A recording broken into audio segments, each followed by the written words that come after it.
আসসালামু আলাইকুম, সবাই কেমন আছেন? আলহামদুলিল্লাহ আমরা তো অনেক ভালো আছি। তো আজকে সারাদিন কী কাজ করলাম সেগুলি আজকে শেয়ার করব। তো অনেক দিন অসুস্থ ছিলাম, তো অনেক দিন যাবৎ আসলে আমার ঘরগুলো পরিষ্কার করা হয় না। তো সেজন্য আজকে প্রথমেই ঘর দোর সব পরিষ্কার করব, আর কিছু রান্না করব।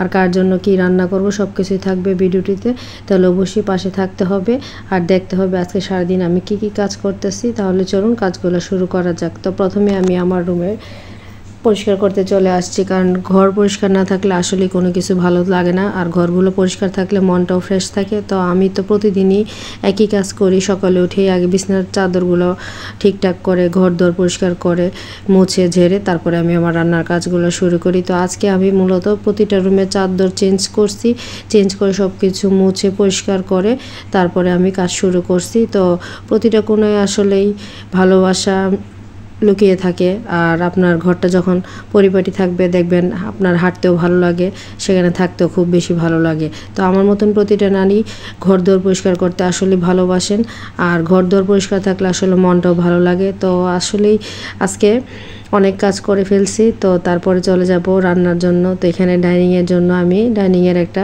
রেক্সিন কিনে আনছি, কারণ গ্লাসের উপরে আমি একটু অন্যরকম করে সাজিয়ে নিছি।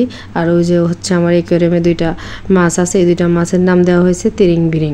তারপর চলে গেলাম আমার রান্নার জন্য। তো এখানে আমি মশলাটা ভালোভাবে কষানোর পর তারপরে আমি মাংসটা দিয়ে দিব, ধুয়ে রাখা মাংসটা। আর এখানে আমি একটা হাঁড়িতে আমার আরেকটা মাংস বসাইছি, আর এই কিছু মাংস আমি রান্না করে আমার শ্বশুর শাশুড়িকে দিয়ে দিব। তো তারা যেদিন এখান থেকে যাবে আসলে রান্না করে খাওয়াটা অনেক কষ্ট হয়ে যায়, কারণ জার্নি করে গিয়ে আসলে রান্না করা যায় না। সেজন্যই তাদেরকে একটু গরুর মাংস একটু খাসির মাংস রান্না করে সাথে দিয়ে দিব, আর আমরা তো বাসায় খাবোই। তো এখানে মাংসটা ভালোভাবে কষানো হয়ে গেছে। তো কষানোর পর তারপরে আমি এখানে সামান্য পরিমাণ আলু দিয়ে দিব, কারণ আমার বাসায় আলু খুর আছে, আলু ছাড়া কেউ গরুর মাংস পছন্দ করে না। মূলত আমিও আলুটা খুব পছন্দ করি। আমি মাংস তেমন একটা খাই না, কিন্তু আমার গরুর মাংস আলুটা খুব ভালো লাগে। তো আমাদের মতন কার কার বাসায় আলু খোর আছে অবশ্যই কমেন্ট করে জানাবেন। তো এখানে একটু কম ঝাল দিয়ে আমার শ্বশুর শাশুড়ির জন্য আলাদা মাংস বসানো হয়েছে, আর এখানে খাসির মাংসটা আমি লেবুর রস দিয়ে ম্যারিনেট করে রাখছি। আর এই যে দেখেন আমার গরুর মাংসের ফাইনাল লুক। গরুর মাংসটা দেখতে কত সুন্দর হয়েছে আর অনেক লোভনীয় হয়েছে।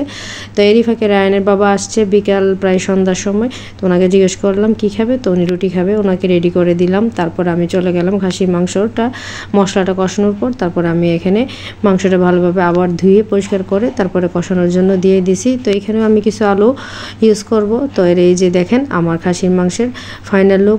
আর আলহামদুলিল্লাহ আজকের প্রতিটা রান্না খুবই সুন্দর হয়েছে। তো ভিডিওটি আপনাদের কাছে কেমন লাগছে সবাই অবশ্যই কমেন্ট করে জানাবেন। সবাই ভালো থাকবেন, সুস্থ থাকবেন। আল্লাহ হাফেজ।